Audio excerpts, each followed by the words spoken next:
মোদির সভার প্রতিবাদে বালুরঘাটে কংগ্রেসের পথ অবরোধ। প্রধানমন্ত্রী নরেন্দ্র মোদির কলকাতার ব্রিগেড সভার প্রতিবাদে শনিবার বালুরঘাট স্টেট বাস স্ট্যান্ড এলাকায় পথ অবরোধ ও বিক্ষোভ দেখালো জেলা কংগ্রেস। দক্ষিণ দিনাজপুর জেলা কংগ্রেস সভাপতি গোপাল দেবের নেতৃত্বে কর্মী সমর্থকেরা কিছু সময়ের জন্য রাস্তা অবরোধ করেন। এতে সাময়িকভাবে যান চলাচল ব্যাহত হয়। পরে প্রশাসনের হস্তক্ষেপে পরিস্থিতি স্বাভাবিক করা হয়।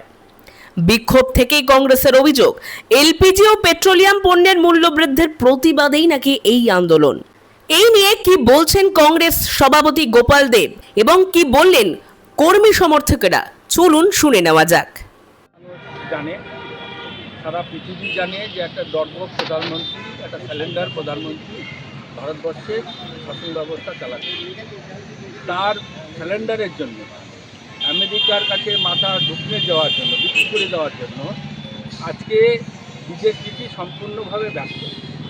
এবং ব্যর্থ বিদেশ নীতির জন্য আমাদের আজকে সাধারণ মানুষ, যারা মধ্যবিত্ত ফ্যামিলির যারা মানুষ, যারা গ্যাসে রান্নাবান্না করে, হোটেল চালায়, চিকিৎসা আছে, স্বাস্থ্য ব্যবস্থা জড়িত, শিল্প জড়িত, সে জায়গায় অত্যাধিক একবারে 7 টাকা বেরিয়েছে। 2014 সালের আগে যখন আমাদের ভারতবর্ষের প্রধানমন্ত্রী ডক্টর মনমোহন সিং ছিলেন, তখন গ্যাসের মূল্য ছিল 150 টাকা। তারা তখন সিলিন্ডার নিয়ে আন্দোলন করতেন। আজকে 1060 টাকার মতন হয়ে গেছে গ্যাসের দাম। আজকে নরেন্দ্র মোদী বলছেন যে তিনি বিশ্বগুরু। তাহলে আজকে আমেরিকার কাছে বিশ্বগুরু তিনি আমেরিকার কাছে মাথা বিক্রি করে দিয়ে সাধারণ মানুষকে ব্যতিব্যস্ত করে তুলেছেন। তাই আমরা বলছি, নরেন্দ্র দর্পক স্যালেন্ডার প্রধানমন্ত্রী। আমাদের মূল বক্তব্য, আজকে গ্যাসের মূল্য বৃদ্ধি কমাতে হবে, তেলের যে বাজার মূল্য তাকে কমাতে হবে, এবং সবচেয়ে বড় কথা যে গ্যাসের যে সরবরাহ, সেই সরবরাহের প্রতি কেন্দ্রীয় সরকারের একটা ব্যর্থ নীতি প্রয়োগ করেছে। সাধারণ গ্রাম বাংলার মানুষ, গরিব মানুষ, মধ্যবিত্ত মানুষ, তারা গ্যাস পরিষেবা থেকে বঞ্চিত হবে। এবং আমাদের রাহুল গান্ধীর যারা অ্যাচিভমেন্ট, যেটা আগামী দিনে আরও ভারতবর্ষ ভয়াবহ হয়ে যাবে এই গ্যাস তেলের জন্য।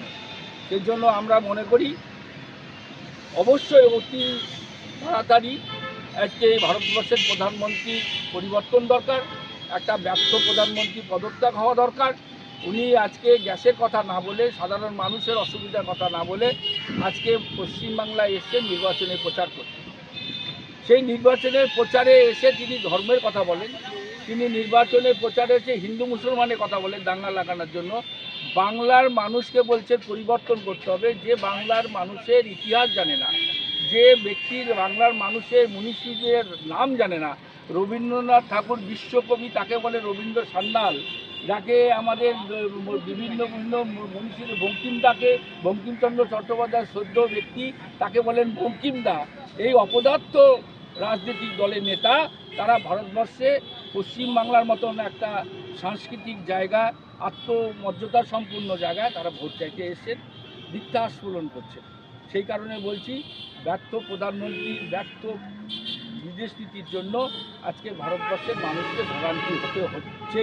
বিজেপিকে জবাব দিতে হবে ভোটে।